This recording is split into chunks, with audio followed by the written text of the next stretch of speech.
right. What is going on, everyone? Welcome back to another Serious Angler podcast, episode number 175. Ooh. I am Bailey Egbert, joined by my good buddy, the captain, Mr. Andy Full. What's going on, dude? Oh, not a whole lot. I am absolutely exhausted, but for good reason. We got out fishing today, and we dealt with lake effect snow band conditions while steelheading. But it was fun. Yeah, it was kind of cool though. It was kind of like on and off like blizzards. Like first thing you could see like there was no snow whatsoever, and the next thing you know, you couldn't see 20 feet in front of you. That's correct. Yeah, it was fun. Yeah, I was up. I'm pretty whooped as well. I think this is the latest I've ever had a coffee. To be quite frank, I was up at 4:45 this morning. Yeah, hour and a half drive. Went with my buddy Forrest, my brother. We went down, tried a whole new area we'd never been before. Went looking for crappie and ended up just running in some big old perch and a lot of gills that were just like, that 6-7 inches that just aren't, almost there, but just not big enough to keep, just not worth it. Yeah. No, we ended up cooking them up tonight. It was pretty nice to get on the hard water. It was our second time on ice this year, but finally able to actually bring something home that's worth keeping and actually putting in the frying pan. But had a good dinner tonight. That's for dang sure. I'm jealous. I love a good perch fry. Oh, man. There's only one thing better than a perch fry, and that's Perch Tacos. Tacos. That's what we made. We mixed them up. We mixed them together. We put them in some tacos and wrapped them up. Some nice. It was soft shells, but still good. No, that's the way to go, in my opinion. But it was good. But we're probably gonna go again this week sometime. It's supposed to get really cold end of this week. We're supposed to get a bunch of ice local, so we're not gonna have to drive an hour and a half to get on ice. But it's looking like it's actually going to be an ice season this year. So, maybe. Who knows? The weather can change tomorrow. I just want to get a couple days on our local waters, and then I'm good enough. It's good for me there. Then we transition to spring, get back to bass fishing. But heck yeah, we got on a very, very cool individual today, Mr. Ben Milliken. For those who might follow his YouTube channel, Milliken Fishing. Ben is known in the YouTube realm, obviously, for his skills with bass fishing, but also fishing for everything that swims in the lake. I mean, he was talking to us offline how he went ice fishing for catfish today. I didn't even know that people do that. That's awesome. Yeah. So I'm actually going to ask him about that too, because that's like a whole new thing. I watched a couple of his videos on it, and it's just like it's an interesting concept to me. But it's going to be interesting. I wonder how the fight is. Yeah, right. If it's like, I feel like it's got to be. I have no idea. I have zero clue. Before I even talk about it, we'll just save it. We'll save it for Ben to talk about. Fair. But it's going to be cool to talk to him about his story, his roots into fishing. Talk to him about tournament fishing, because I know that's something that he's had a passion for in the past and still does have a passion for it. So we're going to talk about that, and obviously how the heck the YouTube thing started and how that's going for him, and talk about a couple more things as well. So it's going to be a fun show. And if you guys have any questions you'd like to be featured on the show live, make sure you guys are putting that in the comment section for Ben. And I'm trying to think. Oh, real quick, before we go in deep into the podcast today, we put up an apparel pre-order for anyone who wants some Serious Angler apparel. Go to our Instagram or Facebook page and reach out if you guys want to get some of those. But we're going to, without further ado, let's get Ben on the show. We're going to run a Hobie ad real quick here, and we'll get rolling with Mr. Ben Milliken.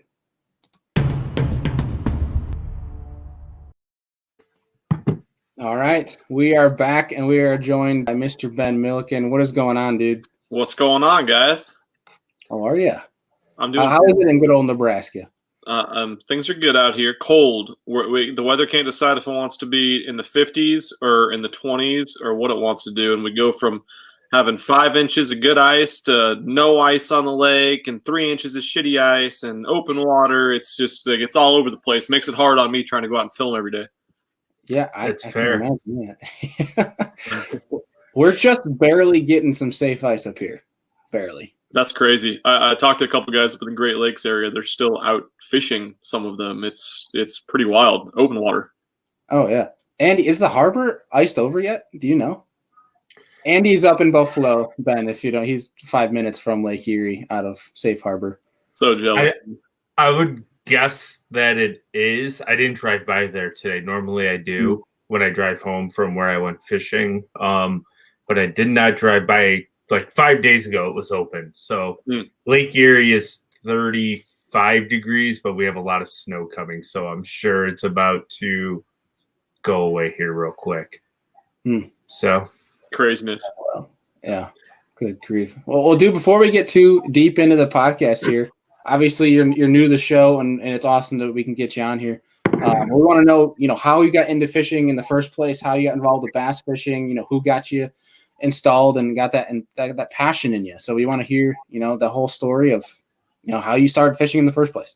Yeah, I think my story is probably similar to a lot of people. Got started crazy early. My parents were always huge into going to the outdoors, fishing, camping, stuff like that. My grandparents had a cabin about 3 hours away, a lake called Johnson Lake here in Nebraska. Not good fishing at all, but it's where I kind of cut my teeth, I guess. And basically, my dad got me into it, and he showed me the ropes. He wasn't a huge bass fisherman. He was a lot more of like a meat fisherman. We wanted to go out and catch whatever would bite. And I think for whatever reason, as a kid, you get so drawn to that, trying to take something home to eat. At least I did. I wanted to keep everything that I freaking caught, of course. So many sad moments for me having to throw some of those fish back, of course. But against my better judgment, my dad's better judgment. But yeah, grew up fishing multi-species stuff, bluegill, walleye, crappie, catfish, basically whatever would bite. And my dad really taught me all the fundamentals, which was, it's so important to get the fundamentals down. I think that's a lot of people, especially this day and age, with all the information that's available. It's great, but I don't think it kind of lends itself very well to teaching people to kind of where you need to get started. I luckily, with the platform I'm in now, I'm able to teach a lot of people a lot of things that are how to go out and catch bass with, kind of more advanced techniques and tackle. But a lot of people don't start off, learning how to tie those knots, snell the hook, use live bait and stuff like that. And it kind of it sets them back, but kind of went off on a tangent there. But basically, my dad wasn't a super serious fisherman, but he loved spending time with me and getting me in the outdoors and got me out every free moment possible. My mom too. And so I kind of grew up. I also played sports growing up. I played 4 sports in high school. We were at a smaller school, so I played football, baseball, basketball, and track and field. Got scholarship offers and stuff in college to play baseball and football. And so that was the only thing that really deterred me from anything in the outdoors. And so went to college. And when I was in college, I had never fished exclusively for bass in a tournament format or anything like that. But my buddy had just started. It was like just at the start of college fishing. I think it had been around for 1 year. And he started a bass club at University of Nebraska at Lincoln. And so he's like, man, you should at least come to the meeting. You love to fish. I know you never fish tournaments. So I was like, all right. I went and checked that out. And I got ate up with tournament bass fishing immediately because I had stopped playing sports at that point. I decided to go there to get my education more so than play sports. And so I was like, this is my competitive drive. This is my competitive outlet that I'm missing by not playing sports. And so immediately got ate up with it. Spent a year in school there, and then played baseball again the next summer and decided I got another scholarship offer for baseball. Decided I was going to go do that at a community college for a year. So I went and did that. And that really kind of set me back a little bit as far as tournament bass fishing. Still fished some local stuff. But then I decided that wasn't for me after that. Switched colleges again. Went to University of Nebraska at Omaha, and I started the bass fishing club there. Got it to 10 to 14 members, I guess, in a year or two, and really got going with tournaments. And after that, I fished local tournaments every weekend I could. I had no money. Half the time I was like, I need to cash a check or I can't buy the gas money to get home. It's embarrassing to say now, but I think we all kind of start off with humble beginnings when it comes to that, or a lot of us do anyways. But ever since then, ate up with bass fishing. That's kind of was my dream. My goal was to be a professional fisherman. Seeing some of the tournament guys on TV and just, once I got on the tournament fishing kick, I just digested every piece of bass fishing information I possibly could, which was different than my childhood where I was a lot more interested in the other species. But then I guess we can kind of get into the YouTube thing. I guess if you guys want to go that far with that question, sure, or we can save that for a second.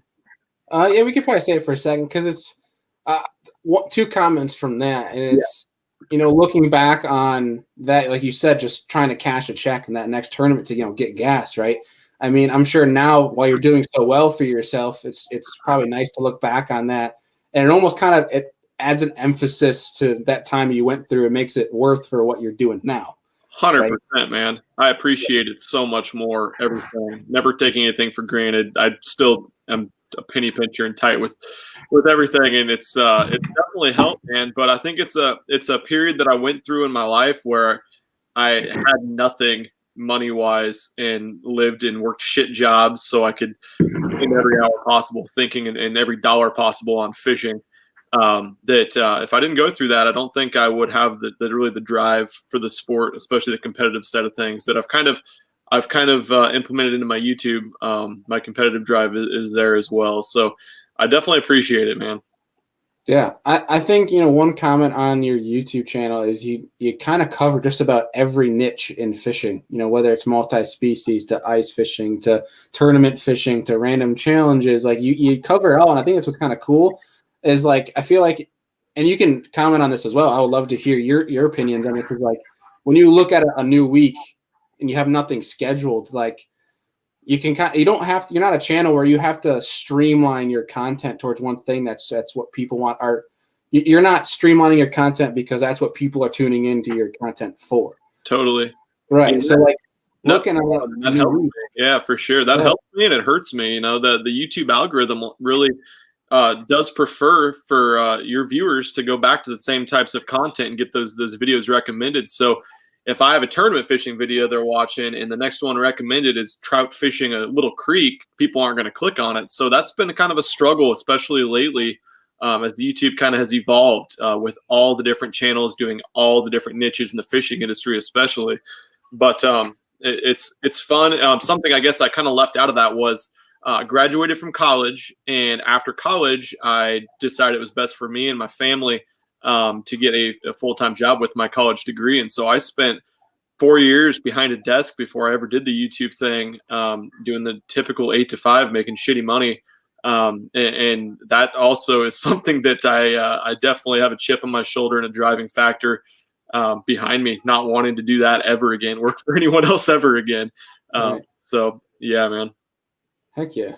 Yes, I mean, we might as well get into the YouTube grind here is, and talking about that, because obviously we've been asking questions about the YouTube content, but, you said, you worked 4 years at a desk. When did you decide to make that switch to creating a YouTube channel? And, not only when did you decide to create it, but when did you decide to go full bore? Yeah, so it was probably, it's been about 4 years ago now. I started to make a couple videos just here and there. My wife got me a GoPro for my birthday, and so I was kind of messing with it. But if you guys have spent much time with GoPros, if you're not all in on it and you don't really have a end goal, they're such a pain in the ass to work with most of the time that you don't really do a whole lot with it. So kind of making videos here and there. And then through a tournament, actually, I got introduced to a younger kid that was a YouTuber locally, and he was having some success with it. I didn't know anything about it. And he was like, hey, can I hop on your boat and fish? And he didn't know much about fishing, but he got a lot of views and stuff on YouTube and wanted to film with me because I could put him on some fish. So we go out in my boat and we start filming and stuff. And he's in the back with the chest cam and got the camera in the back and stuff on the engine. And I'm like, what the hell is going on? What is this guy? I've never seen this before. Like, I didn't even know it existed. And so got fished with him a few times, got talking with him. He's like, yeah, man, it's more or less just about the sharing your experience on the water at that point than it was being really informational. And I was like, all right, well, I kind of saw that there wasn't really a whole lot of guys that, I don't know, could be personable and talk on camera, but they also could provide some value educational wise. And so I thought about it and I was like, all right, so I should try this. I'm going to try to give this a go. And so I started making videos and started getting more serious about it. And I saw these guys are doing it full time as a living. And all I wanted to do when I was working a desk job was to fish professionally, have a professional fishing job in the industry. But what I realized was, after several years working at that place, I got up to 2 weeks vacation. And at that point, I'm like, well, I need 6 to 10 weeks vacation a year to even fish these opens or the Costas or Rayovacs or whatever they were then. It's not feasible for someone working a regular 8 to 5 and not a ridiculous amount of vacation to do that. And so I saw this YouTube thing, and luckily I had the support from my wife to do it because, at that point it was 8 to 5. I started in the winter, so the only time I could film was on the weekend. That was our weekends together. And just started making 1 or 2 videos a week. Did that. Went on a couple trips down south to Texas, drive with my buddy Joe, who's filmed a lot of videos with me, the Zark, that people know him on my channel.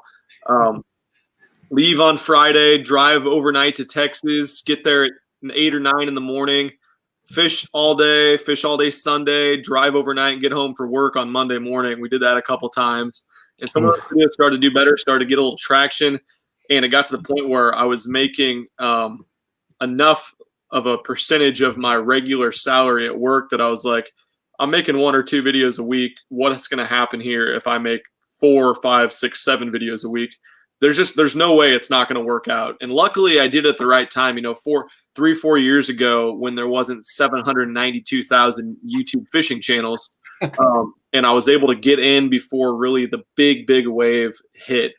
And that allowed me to kind of be seen, obviously, and be recommended to a broader range in the fishing industry. And I started with the bass fishing stuff, and that was successful. But I also, it really helped me get back to my roots where I started and understand that there's so many more people that go fishing from the bank for whatever will bite than this little niche that I had gotten my head so ingrained in, which was tournament bass fishing. Mm-hmm. And it helped me really see that. And that's something that I try to do as much as possible. I have no reason to make a video for myself, for my own personal gain. All I care about is getting more people into the sport. And I figure that I can get more people interested in the sport of fishing by doing as many different types of it as possible. And so far that's worked. I think that keeps an audience captivated, that keeps them guessing, keeps them on their toes. While the algorithm may not favor that sometimes, I'm not going to ever switch up my style. So I've kind of just stuck with that, and that's what people like, and that's pretty much who I am. The 8 to 5 desk job kind of taught me the monotony of doing the same thing every single day. And I could never do that. And I truthfully, I have 2 trips planned here in April, but that's the most I've had planned in a long time. I literally get up on Monday morning or Sunday night for Monday morning and plan the next day and the next day and the next day and the next day. I don't know what I'm doing tomorrow, but I'm going to go film somewhere. Heck yeah, dude. I think, and going on that too, is when deciding, to get in these different niches, and was something I wanted to ask you too. Like I said to Andrew in the introduction is, doing things like catfishing and obviously the ice fishing, which is a huge part of where you're from. Mm-hmm. When did you decide to start mixing it up with that? And also, actually, before I ask that question, how the heck do you even ice fish for catfish? It's kind of funny, man. It's super, super unique. It's something that I saw you guys in the intro. You don't know anything about it because no one does it. No one talks about it, but it's super fun. I mean, we kind of figure if we're going to go ice fishing, ice fishing is such a chore, man. There's so much to it. I was telling Cole, my camera guy, the other day, ice fishing is the same as bank fishing, where you got to take your stuff everywhere, except it's if you take everything that you owned bank fishing, that's what ice fishing would be like. So it's such a chore to get around. We figure if we're going to go ice fish, we might as well try to catch the biggest fish in the lake. And the cool thing is we have mostly channel catfish in our area, and they'll eat when the water's in the 30s. We catch them actually all the way until ice up. I got a couple lakes where I catch them on a blade bait on the bottom, on breaks, on hard spots and stuff like that. Side scan them, Panoptics them, and you catch them crazy times, 20, 30, 40 of them in a day.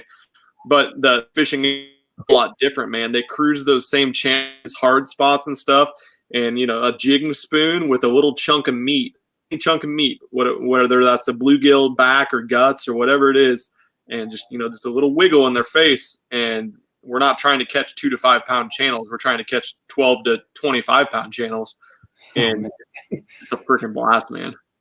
That's crazy. Oh my god! Cool, man. I mean, you come across these parts of fishing that you don't even know exist, really, and you can. I mean, we don't have any good fisheries around us here in Nebraska, and you can go do this pattern at all these little lakes, and it's fun. It's awesome. I think one of the craziest things that I've ever seen was these guys that they get the shanties, like these big shanties, and they carve out like a big, I don't even know how big that actually is dimension wise, but like a big square out of the ice basically. Yep. And they take spears and they spear like pike and different Yeah. stuff. That was mind blowing. I didn't even know that existed. Yeah, that's illegal here. You can do it in Minnesota though. I've thought about going to do that. It's so interesting. They have like these big bright decoys. They take like a broomstick, chop a little section off, and paint it like bright pink or something, and they'll dangle it on a rope in the water, and it attracts the pike, and you spear them. It's weird. That's crazy. Yeah, it's bizarre. Andrew, we should do that with the pickerel up here. Just a great stress reliever for all the stress they give us. But most of them are only like this big, and they just steal everything. Yeah, that's what I'm saying. The spear would be wider than the pickerel's body, I feel like. As long as it gets the job done, that's fine. Exactly. You can bow hunt them, like they do with carp. There you go. Is that something you ever done? I know that's like actually kind of a big thing by us too. Oh yeah. I've probably, it's not a ton, but I got a pretty nice bow, and I've done a handful of bow fishing videos. I suck at it because that is freaking hard, man. That's so much harder than people think. Like judging the refraction in the water, and I don't know. I've never hunted. I'm not a hunter at all. I never grew up hunting, and so just picking up a bow and trying to shoot something with a bow is freaking crazy hard.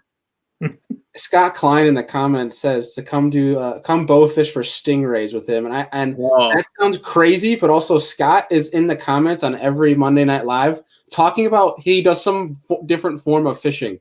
Like I think he invited us for like speckled trout or reds last. Yeah, I believe so. Yeah, I don't think there's a form of fishing that Scott doesn't do. So I feel like that's something I could actually hit with a bow. A stingray. Yeah. Little do you know, there's like a spot this big that you actually have. Probably is. Yeah. Exactly. Probably. Oh my gosh! Did you talking about YouTube? Still on that train. Did you see a spike in like your as a YouTuber looking at your analytics and stuff? Did you see a big spike in COVID like the rest of the industry did? Like from sales and licenses? Did YouTube see a big spike when it came to when COVID? I don't know. Man, that's tough. I really don't think it had a huge impact. I kind of thought it would have a bigger impact. Everyone's staying at home and everything, but right. I guess I didn't see a huge spike. And I think most YouTubers that are serious and do it full time for a living kind of keep an eye on everyone else's stuff too. I don't think a lot of people had a big spike from that, which I thought was interesting. But of course, I'm involved in a couple other companies, ownership wise in the industry. And it was great for sales for anything fishing related, fishing tackle. So that was awesome from that side of it. Right. Going way back to when we were talking about your introduction to fishing, and talking, there's so much information out there now, like when it comes to fishing. So you have all these people that are just getting into fishing, and when you're getting into anything, no matter what it is, right? Whether it's cars, fishing, hunting, whatever it be. A lot of people's first resource is YouTube, right? Do you think there's so much information out there now that it's easy? You're talking about knots and stuff like that. Some of the basic stuff that's so important. Do you think it's really easy now to just overlook a lot of that simple basic stuff that's so important today? Absolutely. And I mean, when I got into fishing super heavily and wanted to do the tournament side of things when I was 17 to now, really, but at the start of it, YouTube wasn't a thing really yet. No one was posting there, and it was exactly the same then. There's I think I've always had a thought in my mind when trying to figure out bass fishing and tournament bass fishing to catch them better than everyone else that I'm in the tournament against. One of the biggest parts is deciphering through the bullshit online. And when you're getting into the sport, you get told you can find an opinion on any technique, any knot, anything that has a differing opinion. This or this they're black and white, but they're the truth and they're factual to these people. So yeah, man, there's a lot of false information out there, and absolutely people skim over it. I mean, I can understand why. You see one of you guys or me go out and crush them on a badass looking crankbait or something, you want to go buy that crankbait and go cast that, but you know nothing about how a rod action works, or what rod to use, what line to use, what knot to tie, where to throw it. Then yeah, there's a lot that gets glossed over. It can be tough. It's overwhelming. Yeah, definitely overlooking the multiple variables where that person, like you just mentioned, for example, say we're crushing on one thing, just like you mentioned, there's a variable they look at. They're like, oh, all I got to do is cast that crankbait and I'm going to catch fish. Well, you need the right tools to throw that crankbait. 100%. Definitely. Yeah. One of our buddies, Bart, in the comments here, he said, I may have missed this, but is Ben going to be hopping in the opens? Is that Adam Bartusek? Yeah. What's up, Adam? No. I want to so badly. Actually, have some exciting news that I'm not going to share quite yet, but had a pretty big life situation and news change that just came our way. So I'm kind of glad I didn't jump in the opens. The schedule, I mean, I can't really talk because he's from Minnesota, so he doesn't really have any close to him either.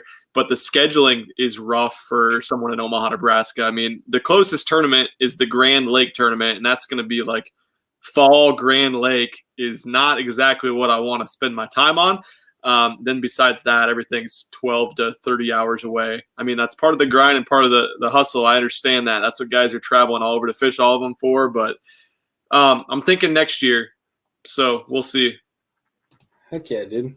Well, I hope that your changing decision. Obviously, like you said, you didn't get in the Centrals. I hope that goes well for you. But, well, if you watch my YouTube channel, you'll be seeing probably in the next month or so. All right, cool. Well, we look forward to hearing what that's all about. It definitely sounds like it's a positive thing. It doesn't Very seem positive. Very okay. positive. Great. That's good to hear then. Yeah. But getting away from the YouTube thing, and talking about tournament bass fishing, obviously you mentioned that it was a huge part of your childhood and, growing up in the fishing, getting in the fishing industry in YouTube. And it sounds like it's something that you want to get back into. So talk to us a little bit about that and, why you want to make that switch. Because I think, when we were talking offline a little bit, how you mentioned how tournament bass fishing probably is more important to you than YouTube is. Yeah, 100%. I think that's just my competitive nature. I'm competitive to a fault. Like I won't let my 10-year-old son beat me at anything. I try to whoop his ass no matter what it is. It's bad. It's not healthy. And so like it's something that it's kind of come full circle because it's all I wanted to do to get into the industry. And then I found another route into the industry. And luckily, thanks to everyone that's watched, it's been very successful. And I'm able to do a great thing and live a great lifestyle because of that and get to travel and fish where I want to, when I want to. But yeah, man, I fished. I mean, I fished a ton of local tournaments. Since I started the YouTube thing, I kind of took a step back a little bit, only would fish 5 or 6 tournaments a year. Last year, we fished like 12 or 13 local tournaments. And I'm just like, I'm ate up with it. I want to go the tournament route. There's no doubt in my mind. And if I do that, which I plan to in the next couple of years, and the timing is right and everything, I'll still film everything. It'll still be plenty of content as far as tournaments go. That's one thing I've always loved to do is film my tournaments because I think that's something that's kind of set the channel apart from the start. Of course, a lot of guys are filming tournaments now, and it's cool to see a lot of the Elite Series guys getting camera boats and everything. But I've always felt like I've shared just a little bit more as far as baits, techniques, how to help people actually use an exact bait, whether it's a sponsor bait or not a sponsor bait or something I want to hide, something I don't want to hide. I've blown out a lot of spots. I've wrecked spots that will win future tournaments for me, and it's just been part of it, and it's helped people, I think, go out and catch more fish. So I've shared it all, and that's something I will continue to do. Yeah. And to speak back on that too, like blowing out some of your spots, it actually helps you get into this one spot, out of this one spot mentality. It actually makes you grow as an angler too, because when you pull up and there's 4 boats on a spot that you not accidentally blown up, but you blew it up, you're like, crap, now I got to find a B+ spotted besides my A spot. But sometimes those B+ spots actually really pan out and help. Totally, man. And that's the last couple of years I've been lucky enough. I've gotten a lot nicer electronics on my boat, and the electronics now are insane, as everyone knows. But I'm not sponsored by Garmin or anything, but their side scans the shit. And the last couple of years I've been running it, man. It's just like I don't even care about. It used to be like, oh, I know there's a rock pile there, there's a rock pile there, there's a brush pile there, or 5 brush piles there in this spot. I don't even care about that stuff anymore. I'm scanning around looking for fish or groups of 5 to 30 fish in tournaments. And if a good looking point or whatever is next to that, that's great. But it's gotten to the point where I will blow out points and rock piles and stuff that have fish on them because I know that I can just scan around and go find more. And then once I get on that, then I hop on Panoptics, and everyone knows how effective Panoptics has gotten, unfortunately. Yeah. I think, a lot of people, and I've been 100% guilty of this as well, is that there's a lot more fish in a body of water than we really give that body of water credit for. It's just in certain areas the fish set up a lot different. So, your best spot, quote unquote best spot, the way you're catching them there, and you try to translate that. Sometimes, you can go to a different area and there's fish going to be there, but they're not going to actually set up like those fish were, like say your best spot. But that's an interesting topic, blowing out a spot, putting it on YouTube so people see what you're doing, especially somebody that's local, right? And that's like that's a huge debate, almost like a self-argument that you have to go through, especially like if you want to be successful with it, is like, you can make some great content in this area. Yeah. But then you weigh it out. It's like, do I want to blow it up or do I want to save it? And I feel like that is in itself is such a struggle. It is, man. It's kind of the point where I try not to care anymore, but we've had some bad situations. There's this pond here that's like 10 acres, and the Game and Parks, for whatever reason, stocks smallmouth in it. Well, it's a trout lake. It's just for like a put and catch trout lake because our trout die off every summer. We don't have enough deep water to keep them. They die off in the warm water. So they stock it every year. People go and catch them. Well, I think that it got overrun with minnows, so they stock smallmouth in it. Well, the lake's got like 4 to 6 pound smallmouth in it, which might not mean much to you guys, but those are big fish. There's like one other lake in the state to catch smallmouth, and they're 1.5 pounds. So take within 4 hours of us. So take that to consideration. We filmed a video there, and I wasn't thinking, and put the boat ramp in the background, and it was pretty obvious. We went ice fishing, caught a 5.5, a bunch of 4.5, 5s, lost a bunch through the ice. It was insane, and we have never seen anyone ice fish there before. And the next week we go back out there, and there was so many footprints through the snow to that spot that someone had actually, like, it had gotten slushy, and it was like 10 inches thick ice. Someone actually had fallen through the ice because there had been so many people that walked the route out. There was like a beeline from the parking lot exactly to that spot. And we get out there, there's like 10 huts set up out there. It's a pond. And it's just like, oh man, what do you do? And it's the same thing with the tournaments. I mean, I fish a tournament on a spot, and I don't beat the bank much, but a lot of the points and stuff are pretty obvious to see where they're at. I show up for the next local tournament, and there's 2 guys sitting on the point where I never seen one before. Like, what do I go? Do I go talk? Do I fight them? Talk shit to them? Like, I can't do that. It's really tough. Like, I don't know. It's a tough thing to do, and that's why, like I said, it's come in where I'm just like, well, they were there last time. I'm just gonna scan around until I find something and go cast at it. Yeah, it's such a tough dilemma. I gave you a lot of props for the way you cope with it. But our boy Hellabass is in the chat tonight, and he said, "Will you fish a Tuesday night league tournament with him against Sam Sobey and Adam Bartusek?" Man, Rich, I'd love to come whoop their ass without question. That's kind of a long drive for a Tuesday night tournament, but like I said, I'm out of my damn mind. I'll do something stupid like that. I'll drive up, I'll pre-fish that morning of the tournament with you so we can beat them at night. Whatever it takes, man. We'll go get the dub. So I'll drink to that one. I'll drive 7 hours up there to fish for 3 hours. I don't give a shit. So getting back into tournament fishing, is this something you want to take, to that level of, making it to the elites or MLF or whichever avenue you've been, dreaming about? Yeah, it's weird to even answer that because it's something I've been thinking about a lot. Like, well, I want to fish at the next level, and I want to fish at a level that's high enough to where there isn't a giant local advantage, because that gets really, really tough at these fisheries because I've traveled the country a lot, but I haven't fished the majority of the lakes on the open schedule. And so I want to take out as much of the local advantage as possible. Obviously, there's a huge local advantage with a lot of the opens, but you got a lot of out-of-town guys win. But then I started thinking about that, like, well, what's the next? Like, why am I trying to do well in these? Because anyone will tell you don't fish the opens to make money. I mean, the amount of guys that actually make money fishing the opens is basically the guys that win one of them each year, and that's about it. So why? I mean, the money is not a huge factor for me, but like, why would I fish them and not want to fish and qualify for the Elite Series as a goal? And it's like, well, I guess that would be a goal, is to go fish the Elite Series. So me just kind of being unsure about that, I guess right now makes me think that this year wasn't the right time for me to do it, even though fishing the Elite Series would be absolutely incredible against the guys that I have so much respect for. But yeah, man, I mean, I'm 31 years old. You don't got to stop fishing at any point. I got plenty of time. I'm not worried about it. I try to keep my mind open like that.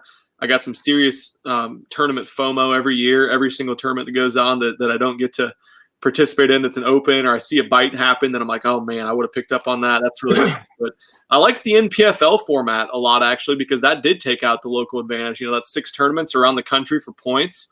You got to commit to the entire series. And so I was super interested in that, but jumping into a $4,000 entry fee tournament is, six of them. That's an investment. And by the time everything kind of got announced with that, it was like, I don't know if I got 7 more weeks of traveling in me right now with a 10-month-old at home. And so, yeah, it's something I will do. And hopefully the NPFL takes off, does great. That's one route I'd love to go. But the Open's probably in 2 years or 3 years, and then we'll kind of go from there. Heck yeah. Looking on that, is there anything, say if all variables were correct right now at this moment and you were making the jump to go to the Opens, is there anything in your mind that you're like, I wish I put more emphasis on this tactic or this technique so I felt maybe more rounded going into it? Or do you feel that you're well-rounded enough that you feel confident going into the Opens? I feel the last couple of years I've really gotten a lot more techniques under my belt that I'm very, very confident in. I don't think anyone's ever well-rounded enough to feel super comfortable with all the fisheries on the schedule. I saw Logan Martin on the Central schedule, and I'm like, I fished for spotted bass. I fished the Ozark Lakes. They have spotted bass in them, but you don't fish for spots. I mean, if you fish a bluff, you're going to catch one. But and so, I mean, that's like a spotted bass lake. I've never caught a spot on a bed before. I love smallmouth fishing, but the closest Great Lakes are 10 to 12 hours from me. And so I've spent a couple days on St. Clair, a couple days in the Detroit River. But besides that, I don't have a lot of experience on that, but I am very proficient using Panoptics to catch smallmouth on a drop shot and then Ned rig and stuff like that. So I feel comfortable. And I haven't ever fished in Florida. So that's another hole in my game that isn't, again, exactly easy for me to go fulfill, being 30 hours away, but it's not easy for anyone else either. But yeah, man, I feel I'm confident in my game, honestly, to go fish them. It's just figuring out the travel and everything in my head, along with all my other travel, is kind of hard to wrap my head around right now. Right. I feel like Florida, and I'm curious your guys' take on it too. Like Florida's like one of those outliers where it's like even people from Florida aren't good at fishing in Florida when it comes to those big tournaments. It's like these random people that are just, I don't know. Am I wrong, Andy? What's your take? No, I don't think you're wrong at all. Like, whenever you watch, it's always like a guy from Alabama or Texas or like some random spot like Virginia that wins in Florida. It's like, what the heck is that guy doing there? And then you'll have the Florida guys that finish somewhere in the top 10, but they almost never win. Mm-hmm. Right. It's so weird. Yeah, crazy. One of those weird. Went on a pretty good run. He's from down there. Of course, like you're saying, Scott Martin, he spends a lot of time in the top 10 generally. Yeah. Yeah, you're right though. It's that John Cox. John Cox wins just about everything in Florida. Johnny could win one anywhere though, so that doesn't count. No matter where it is. Seriously. It sounds like his schedule is so crazy this year. I can't believe he's doing that. I'm so excited to watch him though. Just he's such a natural fisherman. It's so cool. Like you talk about like holes in my game. Like look at John. He like doesn't know anything about smallmouth fishing, and so he's like, I'll just go fish seawalls and win or almost wins 2 tournaments in a row doing it. Like crazy, man. Yeah.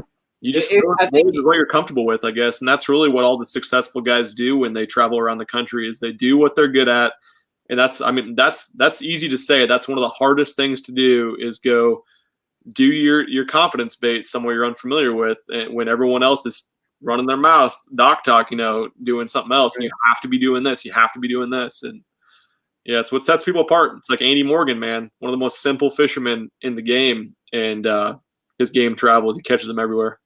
Oh, heck yeah. Yeah, at the end of the day, like I did ask you, what techniques do you think you might need to work on? But, at the end of the day, it comes down to your intuition as an angler, your instincts.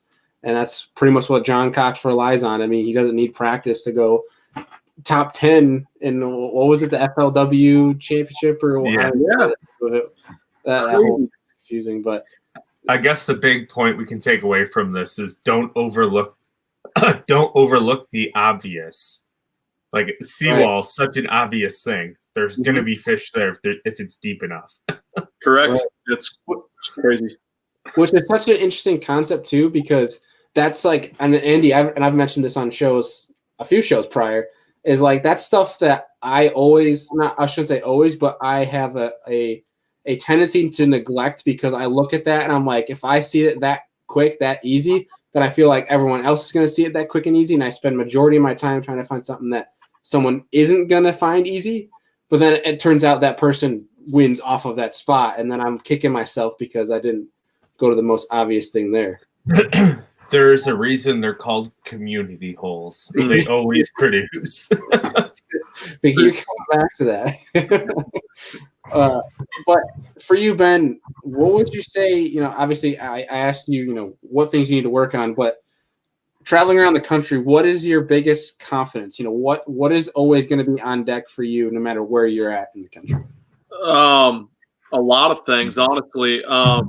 I'm a big offshore guy. I truly I spend a lot of time fishing bank docks, bank stuff on my channel, because the visual of casting at something is a lot more. What am I trying to say? It's a lot more engaging to a viewer, especially someone that's not super deep into fishing, than being in the middle of a freaking vast ocean where they would never be, in the middle of the lake. But I'm an offshore dragger, 100%. I think 95% of tournaments can be won offshore, dragging something around on or near the bottom, or cranking. So I'm a big, swing head, big jig, Carolina rig. Love to throw a big crankbait. But I also feel really proficient flipping docks, cranking rip wrap, throwing top water. I throw these guys a whole lot too.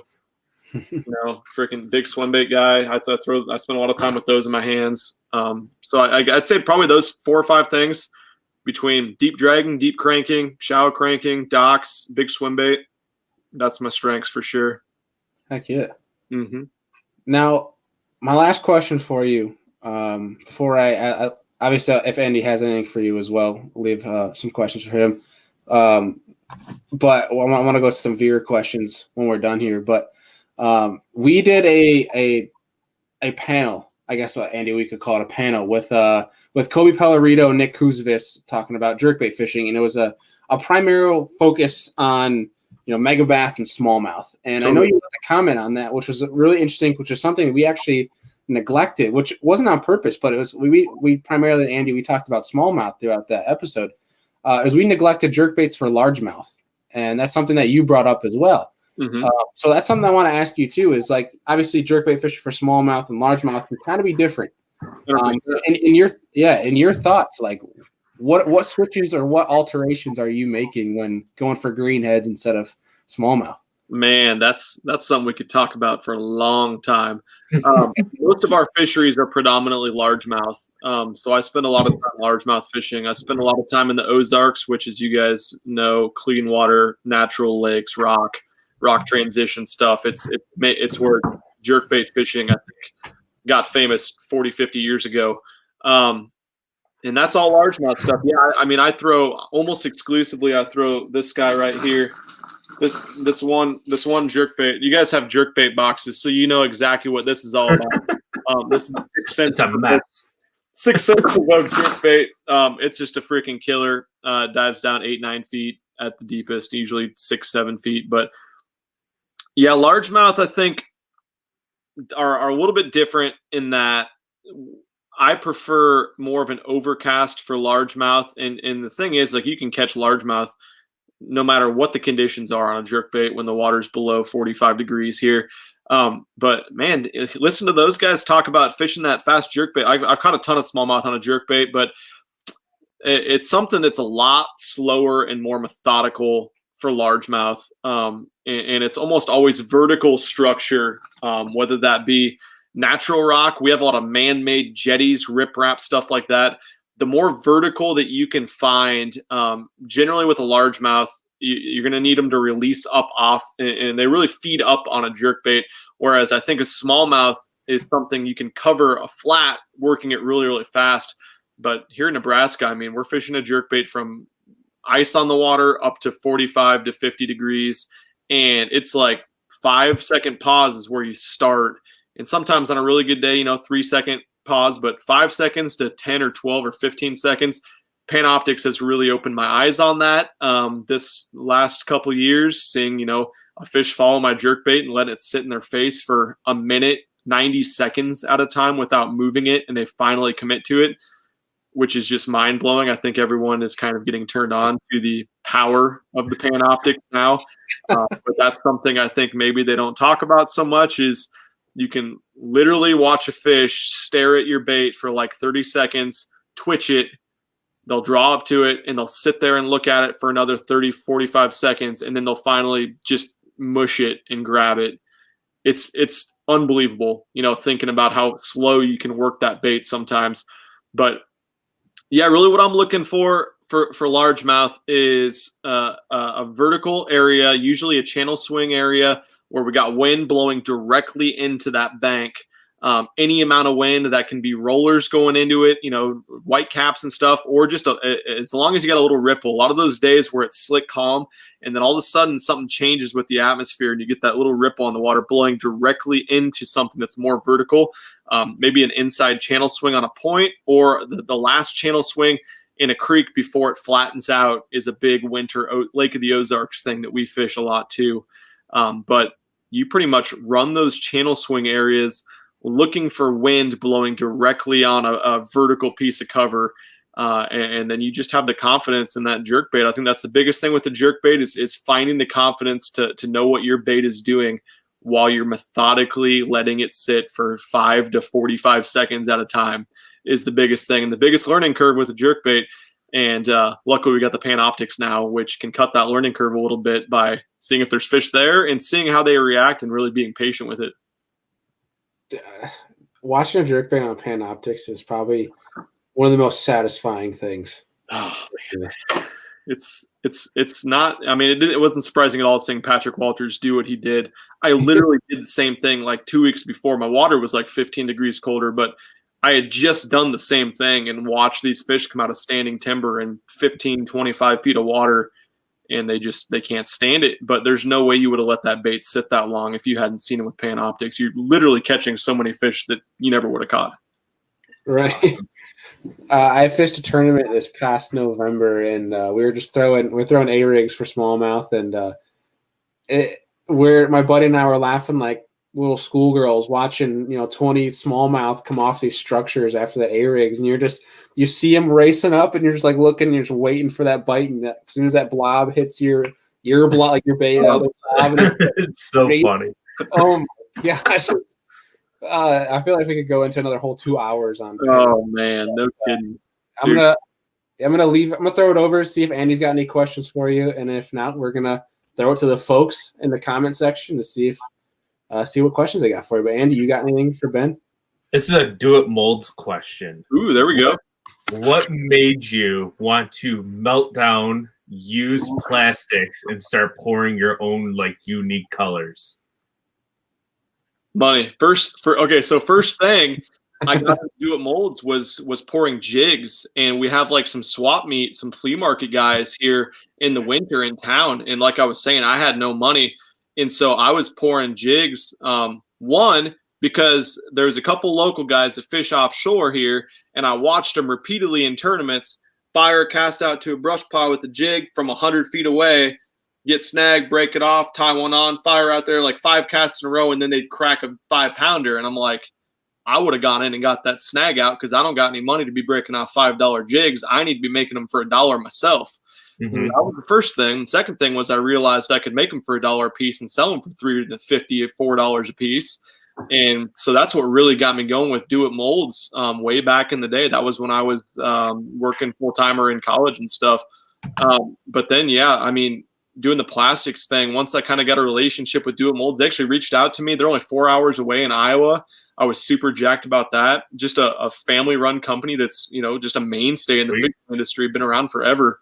Got to go tour their facility and check that stuff out. And I'd always kind of been on the fence about doing the plastic thing. But once I toured their facility, I was like, oh, my God, I have to have all this. I must do everything. But, man, I'm a tinker. I don't know if you can see some of this stuff. I got my laptop, so it's kind of awkward. But I'm like 4 deep in molds over here. This is like my tackle making station. I got hooks, everything.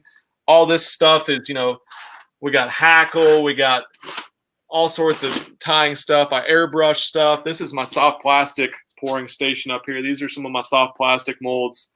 Some of my swim baits and stuff up there too. But yeah, man, I made up with it. I think it's impossible to go out and buy. You try to go out and buy one Do It soft plastic mold. Let me know how that goes for you. You'll buy about 50 more of them. Yeah. I think I remember watching that video when you first started doing it. It was like a yellow pepper color, I think was like one of your first ones. I want to say. Oh, we've done a bunch of different stuff. And one of the coolest thing about the Do It molds is I didn't realize you could do it, but you can take those baits that, unless you have like Lastec or something, you can take those old baits, put them in the microwave for 2 or 3 minutes, you know, get them to 350 degrees that you shoot at and mix them together and you pour them into a mold. You got a brand new bait. It's a great use of your old plastics, and they really got a lot of great molds for shapes that you can go catch fish on. So to expand on this, how many times could you remelt plastics to be able to keep injecting them? I would say probably 1 to 2 times. I would say after you blew out that second time through, it would be interesting to see if you could melt it again. But worst case scenario, you put it in and it's gummy and shitty and smoky and not pourable, and you make sure you have good ventilation in your garage or whatever you're doing first and foremost. And fair point. Move on to the next one, right? That's a really good point. That's a big thing, man. There's a lot of guys that I'm not going to name any names, obviously, but there's some old swim bait makers and tackle makers and stuff that have been pouring resin and painting with some sketchy stuff over the years that have they've kind of lost it, and they're kind of they get a little loud on social media and stuff at times, and it's like, whoa, I see what's happening here. And man, you spend about 5 minutes in not a well ventilated area with some of that soft plastic, and you understand what happened to them over the years. That's crazy. Yikes. Yeah, yikes. Correct response to that. And do you got anything left for Ben before we turn it over to the folks? I was really curious about that Do It molds. I found out that you're doing that. I think you got like the swim bait molded. I was watching one of your videos. You're going night fishing. Yeah, I was like, oh, that's such a great idea. Yeah, man, that was a really cool day. That's actually a mold that hasn't been released yet, but it's like a Kitech Easy Shiner, kind of a mix between that and the Fat Impact. And he sent it to me, and we made some in the garage. We went out on the lake, on a big lake, and just smashed the smallmouth this fall on a single swimmer fishing, boulder fields, just ticking the bottom with it. And then we poured some more up, and we went out that evening, and we did the whole, letting you in the current for walleye, letting that behind the dam. Our big reservoirs behind the dams, the walleye make a big migration in the winter. They spend the whole winter up there, and then in spring, of course, they spawn super early. But yeah, just working that swim bait down and let it tick down on those rocks and that current and the eddies and stuff. And yeah, it's a good bait. It's cool, man. It's so cool and rewarding to catch a fish on a bait that you painted or you poured yourself from scratch. Yeah. And it's really, it can save you a lot of money, man. I pour all my own Ned heads. Everyone knows that's a bait you're going to lose $1 million a day of. And so being able to pour them yourself for 20 cents a piece is it's a no-brainer. Heck yeah, dude. Sweet. Well, we're going to turn it over to the folks now. And one of our first questions is from one of our buddies here, Andrew Hayes. And he's asking, what's the most frustrating part of doing YouTube full time? Man, I would say, There's honestly, it can be really frustrating. There's a lot of times you want to give up. Even at my where I'm at right now, it's like if I have one more bad fucking day on the water, I'm never doing this again. It's that point sometimes, which is kind of being a little bit dramatic and over the top. But the using GoPros and shit breaking on your cameras is super frustrating. Just figuring out titles and thumbnails. And what'll work and what people like and why something worked or why YouTube pushed a specific video or why it didn't push a specific video is very, very frustrating at times because there's not a lot of rhyme or reason. YouTube will never share with you what they actually want for your video to do well. And back to the titles and thumbnails thing, like I at minimum make 4 videos a week, a lot of times up to 6 or 7 a week. On YouTube, it's a lot of work to get all the thumbnails, the titles, and you kind of plan your trips a lot. You try not to, but you plan a lot of your content around what your title and thumbnail is going to be because that's so important. And there's a lot of frustration that goes along with it that you got to push through. Right. So we have White Whale Fishing asks if you have a favorite type of content to make. So like going back on, we were talking about how your channel's full of everything. Is there one where you're kind of like a little bit more excited than the rest? It's not very exciting, but 100% tournament fishing. I just love it. I love being able to share that with the audience. And we whooped some serious ass last year, so it was fun to be able to show some of that and exactly what we were doing. One point real fast. It's funny when you go to the weigh-ins and everyone's like, with no surprise. Yeah, I just laugh every time. It's like they're so disappointed that you showed up. It's like, oh pretty much, man. There's been some chatter in the off season about like, why is this guy fishing all our local tournaments and not going professional? And it's like, all right, well, I can fish these local ones, which are the only ones available, or I can travel 6 hours to Lake of the Ozarks to fish a 1-day tournament there. It's like, if you wanted me not to be there, if you thought that I didn't deserve to be there, then you should have caught more fish and beat me. Yeah, that's fair. A good point. I would just keep going and blasting them. Yeah, man. I'm like I said, I'm 31 years old. 90% of the people there are older than me and have spent more time on these lakes than I have. So it's like, yeah. What are you going to do? Like, I don't know. I'm going to keep fishing the local stuff, the biggest local stuff that's within 3 or 4 hours around here. And when the time's right, I'll make the jump. Right. Well, and I don't mean this in any negative connotation whatsoever, but like, I think it's funny, these trails, like certain trails, and I've heard more of it down south than up north. But these guys that, they won't allow pros to fish in the trails, but then they're the same guys that turn around and preach how competitive they are and want to fish against the best and go pro. Well, it's like, why would you not let them fish? I mean, wouldn't you want to fish against them? So that way it's like, I don't know, maybe it's just me, like a mindset thing, but it's tough, man. I mean, it's a tough position to be in. I can understand both sides. I've been on both sides of it. I don't know. It's tough because there's not any pros, like serious Elite Series pros from around here. So I guess that's tough for me to judge. But I know I just spent a lot of time with Mike Iaconelli for a week at his house with his family and everything. And he's fishing the Winter League tournaments up there in New Jersey, and they got their ass kicked like the first 3 or 4 of them. It doesn't make a big deal. And that's something that makes me excited. I mean, we talk about how, the level of competition isn't obviously as high as the Elite Series, but there's some of these 25 boat tournaments that are on 250 acre lakes where there's 6 good spots to fish or 2 good spots to fish on the whole lake, against guys that know them to a T. They've been fishing them for 20, 30 years, some of them. Winning those tournaments can be as difficult, I feel like, as doing really well in a big major tournament. So people can say, you just fish little local tournaments, but man, some of those are tough. And that's why, even Ike can go fish little local New Jersey lakes where he grew up fishing and still get his fanny waxed. They did win the one this last weekend, if you saw, but it's interesting. It's an interesting mindset. And then, it's like outlawing the Alabama rig or Panoptics or anything. Where do you draw the line? It makes it tough. Everything should be open to everyone, I feel like. Right. That's a great point. And by the way, that picture with you in BTC, like Blizzard with just slob largemouth, that was probably one of the coolest pictures. Oh, man. That was a day. Like I packed warm clothes, but I didn't pack like ice fishing clothes.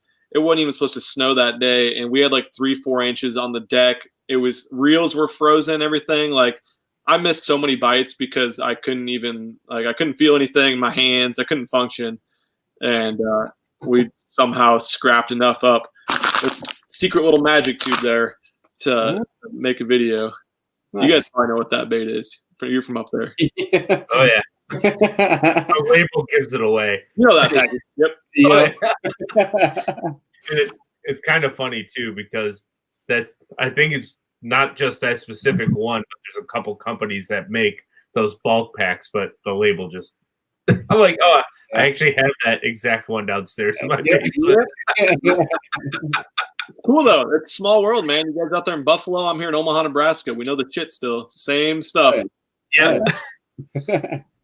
Let's see. Snake River guy asks best drop shot rod that 6 Cents makes.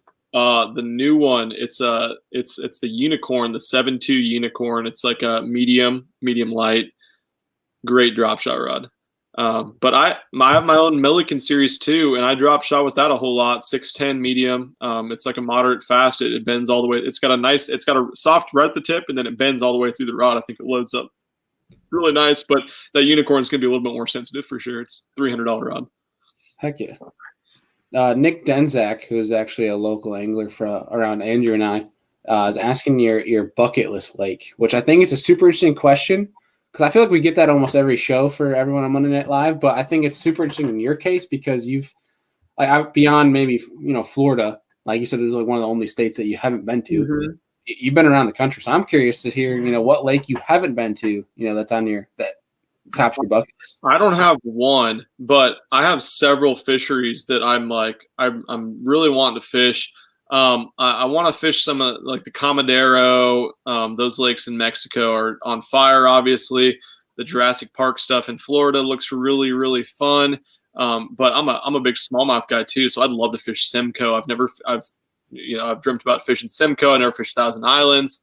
I love that kind of fishing too, and I really want to go to South Africa. We got some 6 Cents dealers now in South Africa that have been blowing me up about making a trip to come over there and film, and my wife's all about traveling too. So we really want to go to South Africa here and do some bass fishing. And I love exploring just microcultures of subcultures of fishing around the world, and to be able to go and actually have a bass fishing culture on the opposite side of the globe is just like the coolest thing. So I definitely want to go there. Heck yeah. Yeah, it's funny you say Simcoe too, and right as you said Simcoe, we have William, and I'm sorry, dude, I put your name up on the screen. I cannot pronounce your last name. But he said, have you ever thought of fishing in Canada, specifically like Simcoe? So there you go. I think it's Laratakis. It's a nice Greek last name. So funny story about Simcoe. It's about 4 hours from my house. So, and that's if you get over the border in like a 15-minute span. Right. Sometimes that border crossing takes 2 to 3 hours. Oh, damn! So, is it still closed? The border? I believe so. It is. Yeah, I think you can, or they're opening it soon, but you have to have either the vaccine or something like that before you go. Negative test. Yeah. Something weird like that. But it sucks because Benjamin Nowak out in Michigan, him and I were planning a trip to St. Clair last April.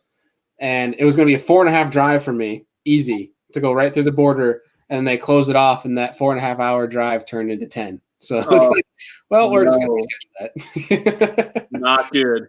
No. Just launch the boat and just drive the lakes. Yeah, right? Just drive across. That'd be a long paddle for you there. I'm still stuck with the kayak. I do enjoy my time on the Hobie, but the boat is the goal. But yeah, that would be a long paddle. That'd make a great YouTube video though. Like just live stream the whole paddle of the Great Lakes. Yes. I should wait for a day where it's like blowing 20 out of the north and try to make my trek across. Perfect.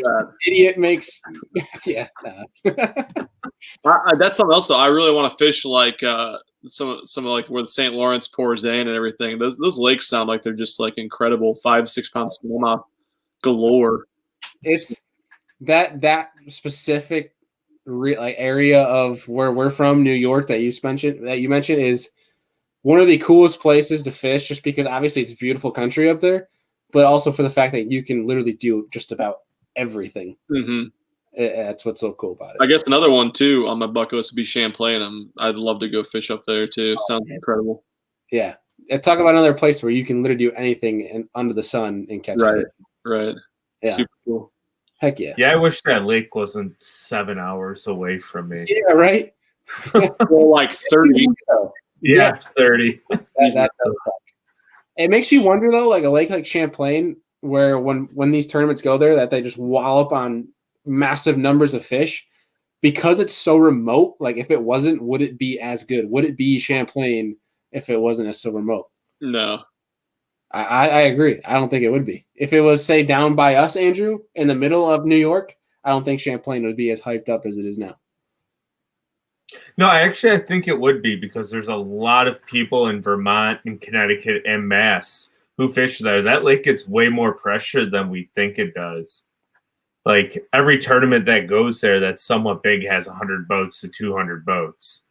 It's just so big and vast, and it's so nutrient rich. I just think there's just so many fish. Another one that's cool up there I'd love to hit is Cayuga. Is that worth going to? I mean, it shows out every time the Elite Series goes there. That's Bailey's home water. Yeah. It's a lot of fun. Nice. It's a diverse fishery. Yeah, it seems like it. Yeah, definitely. Let's see. White whale fishing asks if you have any goals set for this year. Fishing goals. Man, I really want to catch a bass over 10 pounds. I still haven't done that yet. Yep, that's my main goal. Catch a bass over 10 pounds and win every tournament that I enter. There you go. What is the state record in Nebraska? It's 10-12, 12 ounces. Yep. Which is impossible. It's not a thing that could happen. It was from like 1974, and you know how that goes. It's probably freaking on a scale and weighed 8 pounds, but I've never seen one in Nebraska over 8, I don't think. I've caught some 7s. Very few. There's bigs in Iowa, though. Iowa's got some lakes with some really good fishing and some giants. I've seen 9s in Iowa, and Iowa's state record's 10-10 or 10-8 or something. It could be caught there. My buddy actually caught the state record in Iowa and didn't send it in or weigh it. It was like 11 something when he threw it back and didn't think about it until he threw it back. But in his own head, at least. Yeah, I wasn't with him. It would have been filmed. Yeah. Oh my gosh, that's crazy. Well, it's funny. You brought up state record stuff. Snake River guy asked again. Are you guys gonna go after the state record smallmouth? How does he know this? Yeah, we will, of course. Problem is, that's in South Dakota. We're not going to catch it in Nebraska again. But South Dakota's record got beaten by like a pound, and now it's like 7-15 or 14 or something. It's giant. And we were chasing 7-4 or 7-2. 7-2 is what we're chasing, and we caught a couple mid-6s. Yeah, I mean, we're always going to go for it, but yeah, it's gonna be tough now. Oh yeah, heck yeah.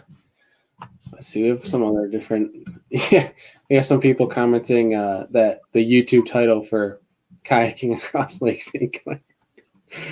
But I think that about does it for our viewer questions tonight, dude. But Andy, you have anything left for Ben before we let him go here? No, man. Thank you for taking your time out from filming and planning and joining us. It's much appreciated. But I think Bailey's got one last big question for you. So, yeah, everyone that's new to the show, and if you have, like you mentioned offline, that you've been listening a little bit here, if you listen all the way to the end, you might know what's coming to you. But everyone that's new to the show, I'd like to hit them with this question. And that is, if you could sit down with 3 different individuals, have a steak, have a beer, and pick their brain, who would you invite and why? And these people don't have to be the fishing industry, and they don't have to be presently alive. They could have been alive 1,000 years ago. It doesn't matter. But what 3 individuals would you invite and why? Well, like I said, we've spent some time listening on the podcast on the road the last few weeks. So this is an easy one for me. I didn't have this planned at all or anything. So it is easy. Kobe Bryant, first and foremost. That's my favorite athlete of all time. Totally devastated last year, but just incredible drive, work ethic, greatness, attention to detail that I would love to pick his brain. Second one, the greatest college football coach of all time, Tom Osborne. He is a bass fisherman and a fisherman. So he's in his 80s now and fishes like pretty much only private stuff in Nebraska. But I would love to spend a meal with him, have a beer with him, and pick his brain. Actually, just named my son Osborne after Tom Osborne. And then the third would be my grandpa Mo. He passed away 6 or 7 years ago, and he along with my dad got me into the sport of fishing, and just a great, super interesting guy, and we miss him greatly. Son's name is Osborne Mo Milliken. So very important people that those three would be my people, man. Heck yeah. That's awesome, dude. Yeah. I love that. I think you're the only person that's ever been prepared for the question. I was way too prepared. Yeah. All right, let's switch it up. What are the three least likely people, or the three people you don't want to have a steak and a beer with? Oh God! Now you're putting me on the spot. What happens when you prepare? Yeah, damn it. I didn't know this was coming. I'm trying to think. So, one of my least favorite people. Hitler. You can't say this out loud. That's wrong. Can I get a pass on that? I'll answer that the next time you guys have me on. So you have to have me on. But that means you have to prepare for it. That's true. Good point. Dang it. No, you don't have to answer that. If you but no, dude, we definitely want to have you on 100%.